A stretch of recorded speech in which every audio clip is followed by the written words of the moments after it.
Hey guys, so we're finally at it today. For probably about a year now I've been getting myself ready to do this. I've been looking forward to it because it'll be a bit of fun. On the last video we did the CD drive axle boot, and that solved the stability and shuttering problem straight away. So who would have thought that all that trouble was just caused by a bit of rubber and a bit of lube. Though I suppose you can solve a lot of life's problems with good rubber and good lube. So anyway, I've already talked about it today. All of this is going in the car, and so we're doing the timing belt, the water pump, spark plugs, fuel filter, oil of course, all associated pulleys and tensioners, and we'll repair the thread of the upper inlet manifold. So if you're privileged enough to have a Mitsubishi Magna and it's getting on in years, this video will be worthwhile for you. You'll be able to see that you take it to a shop, who knows what they'll charge you. The parts themselves were a few $100. I think probably about getting close to $1,000, and then the labour, it doesn't even bear thinking about. So instead, I'm going to do it myself today and get that part of the car sorted out for the next 100,000 Ks. It's done 200,000 Ks now.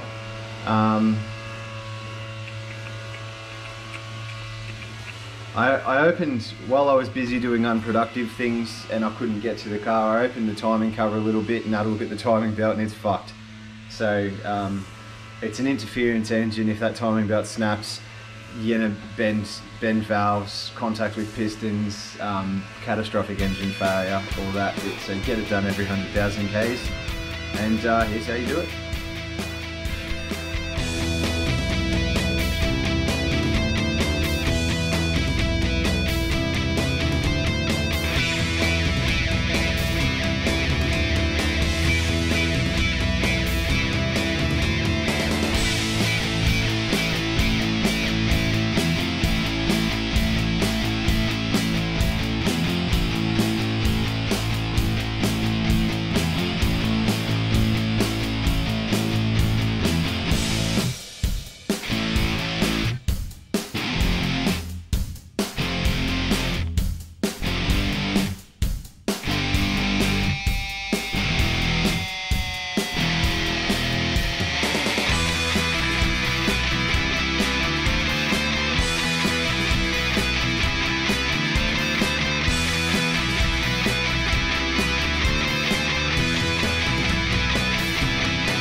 Now, of course, disassembly is the easy part, but you can make life a bit easy for yourself by taking your time, making sure you arrange everything you pull off orderly, and clip seal bags for the bolts for each particular part. That'll help when it comes time for reassembly.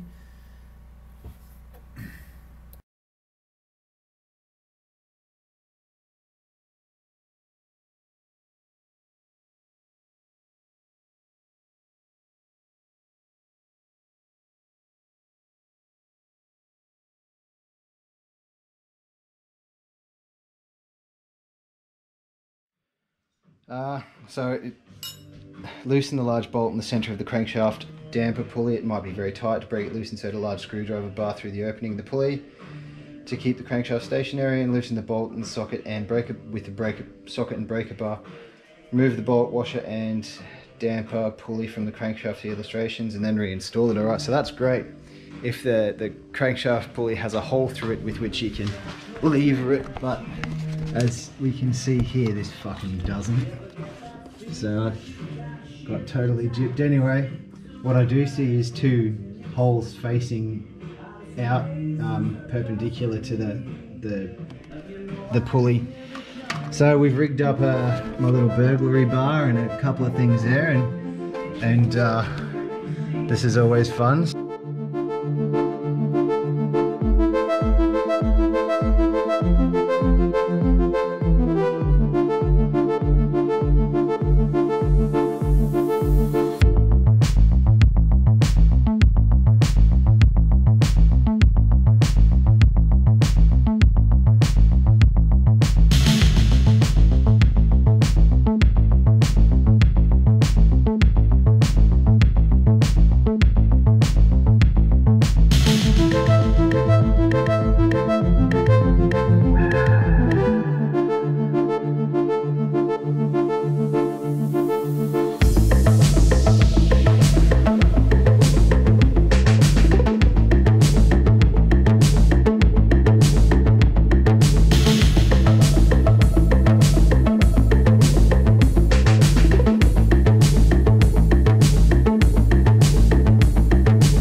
Alright, so finally got that off with a wrench, jack stand and trolley jack setup.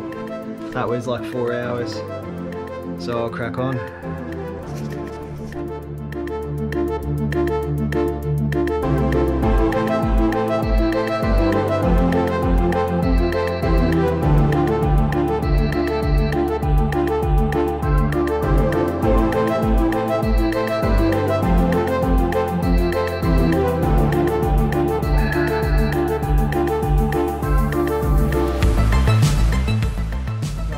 Battling through it. I've now worked out the timing, so it's all open. Everything's in time. So top dead center. Top dead center. Top dead center. Let's fucking change this belt.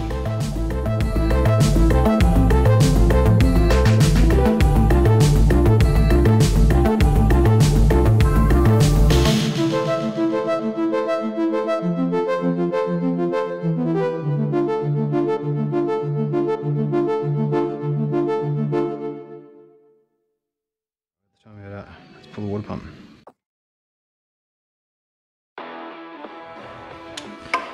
Fuck, fuck, fuck, fuck, fuck.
So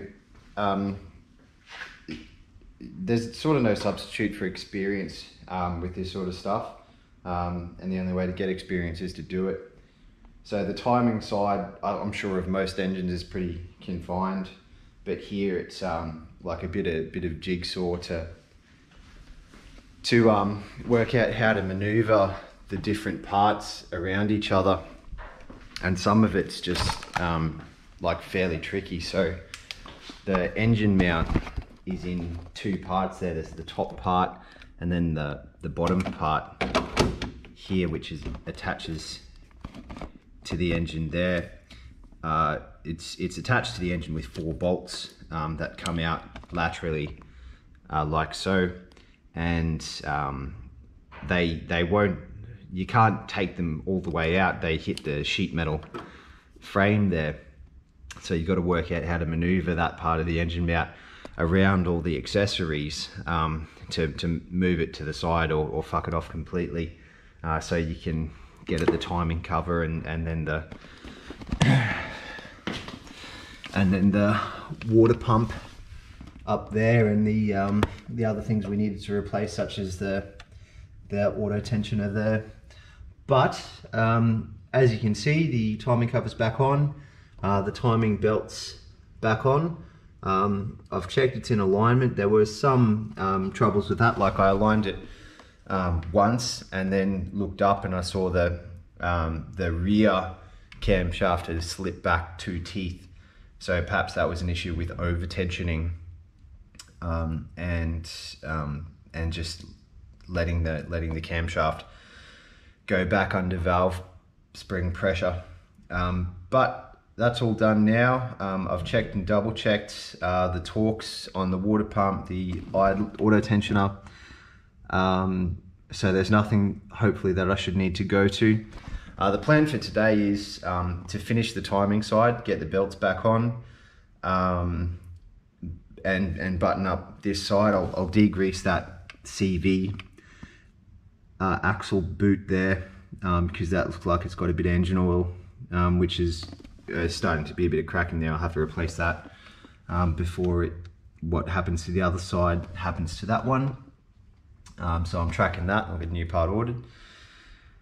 And then once I've done that, we're gonna pull open the valve covers here and probably gonna investigate a bit of oil seepage. I suspect from out the back here, I suspect there's a substantial, although nothing's going on the ground, but there's some weeping out there, and we'll replace the spark plugs, valve stem seals, and just make it, and then just do a general service, etc. Here we go.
Valve stem seals aren't a common thing for owners of older cars to do, owing particularly to the amount of work it takes to get them replaced. So the seals themselves only cost $6 or $7 for a set of 24 for this engine. But what I've shown you is only a fraction of the fighting with the valves and valve springs for the whole 24 of the valves. So what happens with them is after 17 years or 200,000 Ks of heat cycles and movement, they get brittle. They start to let a bit of oil past the valve stem and the valve guide into the cylinder. So there's a little bit of oil in there anyway, but too much will start resulting in faster degradation of the spark plugs, and the exhaust gas recirculates into the intake as well. So you'll start to get some burnt oil coating through your intake tract and also your throttle body. And then the worst of all is it'll start coating the back of the valves, which is what you don't want. You want to keep those valves clean, which is, you know, the port fuel injection helps that quite a bit. But you don't want excess oil in there anyway. So what you're about to see is me cleaning 200,000 Ks of that build up from the lower intake plenum. I did the same for the upper intake manifold and the throttle body as well. It's had a noticeable positive result on throttle response, and so I'm glad I've got this job done.